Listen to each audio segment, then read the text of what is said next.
Selamat pagi Pak Agus, perkenalkan nama saya Agni, NIM 89, mahasiswi Universitas Tarumanegara, Fakultas Teknik, jurusan Teknik Industri.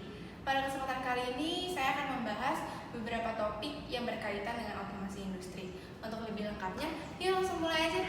Topik pertama yang ingin saya bahas yaitu motor servo. Motor servo merupakan motor listrik yang menggunakan sistem closed loop, di mana sistem tersebut digunakan untuk mengendalikan akselerasi dan kecepatan pada sebuah motor listrik yang memiliki akurasi yang tinggi.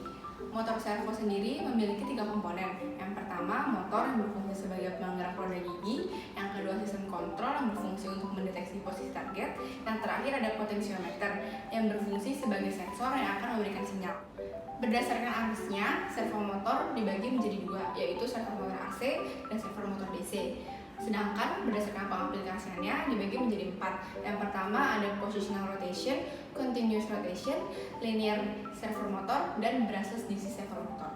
Pada dasarnya, servo motor dapat berfungsi berdasarkan lebar sinyal modulasi. Lebar sinyal ini akan menentukan posisi putaran sudut. Untuk lebih detailnya dapat dilihat pada gambar di samping. Kelebihan motor servo antara lain: 1. Tidak berisik walaupun sedang beroperasi. Yang kedua, memiliki akurasi yang tinggi. Yang ketiga, beban yang dikeluarkan sebanding dengan penggunaan arus listrik. Nah, berikutnya ada pengaplikasian dari motor servo. Yang pertama itu sebagai pengganti mesin industri, yang kedua penggerak komponen robotik, yang terakhir digunakan dalam pengemasan dan penanganan material secara otomatis. Berikutnya ada motor stepper. Motor stepper ini merupakan salah satu motor DC yang menggunakan pulsa-pulsa digital. Prinsip kerjanya yaitu mengubah pulsa-pulsa elektronik menjadi gerakan mekanik diskrit, di mana motor ini bergerak sesuai dengan urutan pulsa yang diberikan. Nah, kelebihan dari motor stepper ini, yang pertama dapat langsung memberikan torsi penuh, yang kedua gerakan dan putarannya dapat ditentukan secara presisi, yang terakhir frekuensi putarannya dapat ditentukan secara bebas. Topik berikutnya yang ingin saya bahas yaitu Internet of Things. Internet of Things merupakan suatu konsep di mana konektivitas internet dapat bertukar satu sama lain dengan benda-benda yang ada di sekitarnya. IoT sendiri merupakan unsur utama dalam revolusi industri 4.0. IoT ini dapat berpengaruh dalam industri manufaktur, logistik, kesehatan, dan masih banyak lagi. IoT sendiri ini berfungsi untuk mencari data, lalu mengolahnya sehingga dapat digunakan oleh pengguna. Contoh penerapan IoT dalam industri manufaktur antara lain sebagai penghubung antar mesin produksi sehingga menjadi lebih efisien dan lebih efektif.